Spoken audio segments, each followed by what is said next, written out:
Hi everyone, happy weekend. Welcome back again di Alts Update. Yang Alts Update kali ini kita akan bahas untuk XRP. Jadi teman-teman banyak yang bertanya-tanya, banyak yang istilahnya nge-DM juga nanya kayak gimana nih kok kabar XRP. Akhirnya rebound juga, akhirnya rally lagi ya. Terakhir kita udah sempat mention soal Ripple itu dapat bala bantuan ya dari beberapa company eksternal yang juga percaya dengan fungsinya XRP ataupun si perusahaannya Ripple itu sendiri. Jadi dari bantuan, kita bilang bantuan bantuan hukumnya lah ya, itu bisa mensupport XRP karena mereka mau memberikan testimonial terkait dengan fungsi daripada XRP dan istilahnya menekankan bahwa XRP atau Ripple ini bukanlah securities seperti yang dituntut oleh SEC di tahun 2020. Nah, untuk membuka update XRP pada malam hari ini, saya akan start dari dua artikel yang menurut saya cukup menarik. Jadi yang pertama itu ada dari statementnya si Charles Hoskinson. Dia mengatakan dia mendukung si Ripple sendiri ya, dan salah satunya lagi adalah salah satu kita bisa bilang expert lah ya di bidangnya, terutama di financial market, yaitu Raoul Pal ya. Jadi Raoul Pal ini saya bingung nih pronunciation-nya kayak gimana, tapi mudah-mudahan nggak salah ya. Jadi Real Vision CEO ya, CEO daripada perusahaan Real Vision, Raoul Pal, percaya bahwa case-nya Ripple dengan SEC itu akan diselesaikan dengan kondisi yang positif. Positif untuk siapa? Ya kecenderungannya harusnya positif buat XRP ya.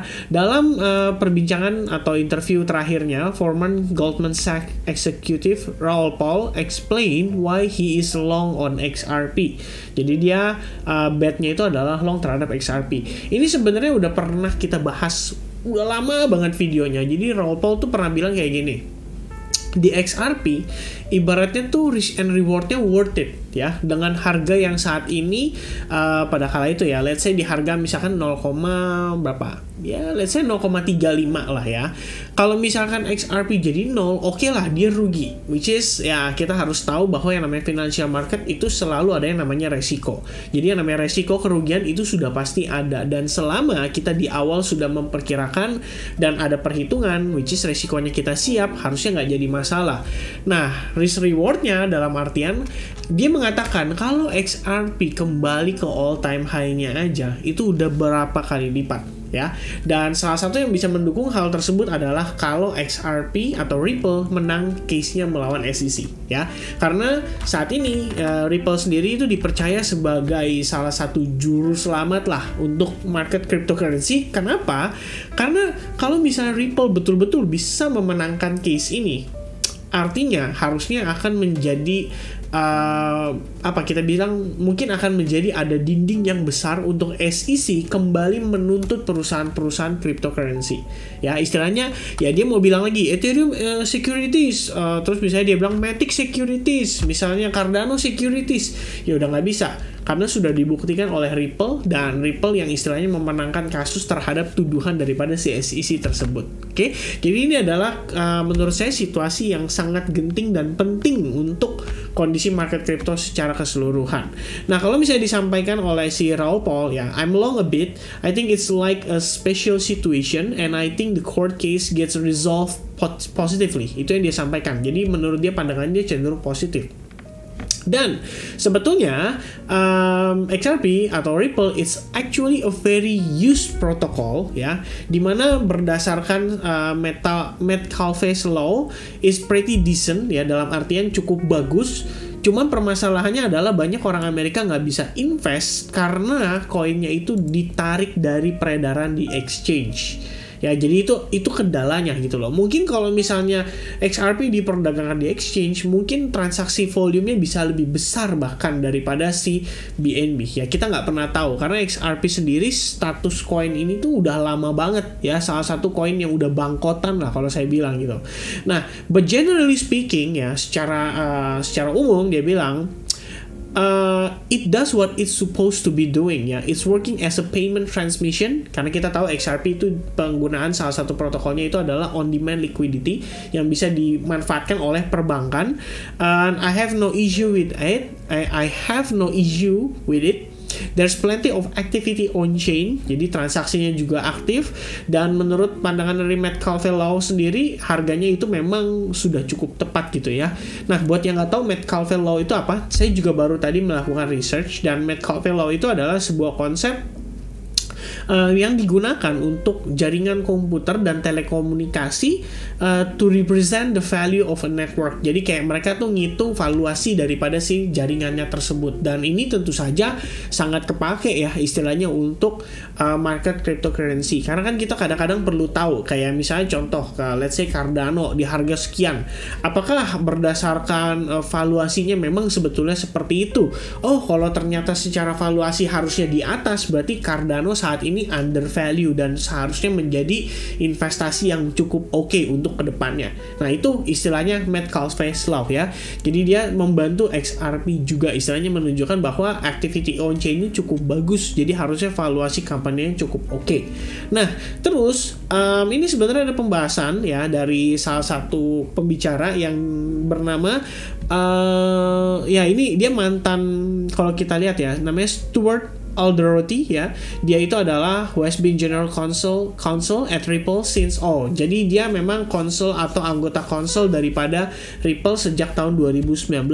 Nah, di sebuah acara TV ya Coindex TV ya, kalau ini Coindex berarti ya, yang dia tanya tuh adalah gini, kenapa Ripple yang menjadi target sasaran daripada si SEC? Ya, bagi dia itu adalah pertanyaan yang bagus. Dia nggak yakin gimana dia bisa ngejawab dengan perjawaban yang baik ya. Tapi yang dia pengen kasih tahu ke kita adalah yang nuntut si XRP atau Ripple pada tahun 2020 di Desember tanggal 22 itu adalah Jay Clayton ya. Dan yang menariknya, Jay Clayton setelah dia istilahnya the day after the lawsuit was filed, Jay Clayton left office. Jadi setelah dia nuntut si Ripple, Jay Clayton itu resign, dan 2 minggu setelahnya, 2 weeks ya of the lawsuit being filed, the entire senior leadership team that was I think involved in the decision to file the lawsuit left the SEC.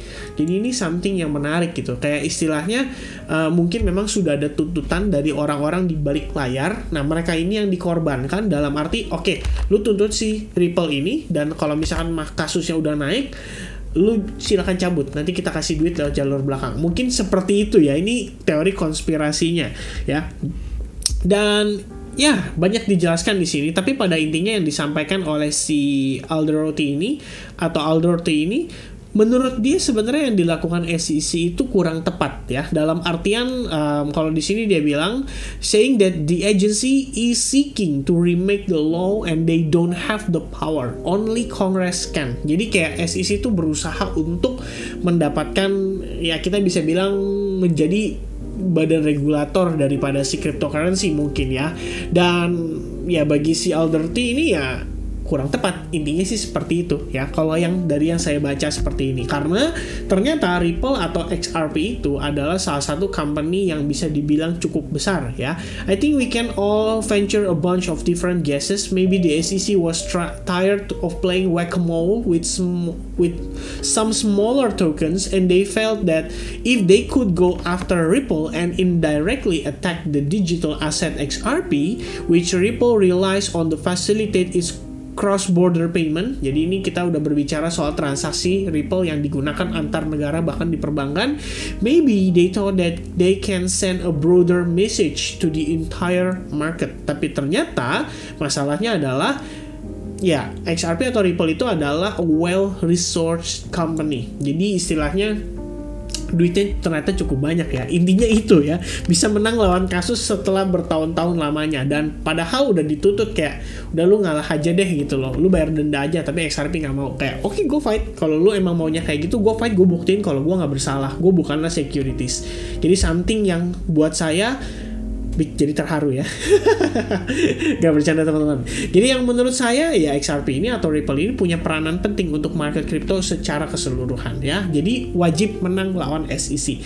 Memang sih ini koin drama, tapi ya teman-teman, sometimes drama itu bisa mengundang sentimen. Seperti misalnya sekarang XRP itu search as Ripple win nears bahasanya. Jadi kayak istilahnya kemenangannya Ripple terhadap SEC itu harusnya udah mulai kelihatan ya. Jadi beberapa waktu terakhir ini kita ngelihat sentimennya cenderung positif, bahkan untuk XRP dalam transaksi hariannya ya, daily new addresses ya. Ini berarti ada orang invest baru lagi, created hit 2,273 ya, price rises back over 0.5 and $2.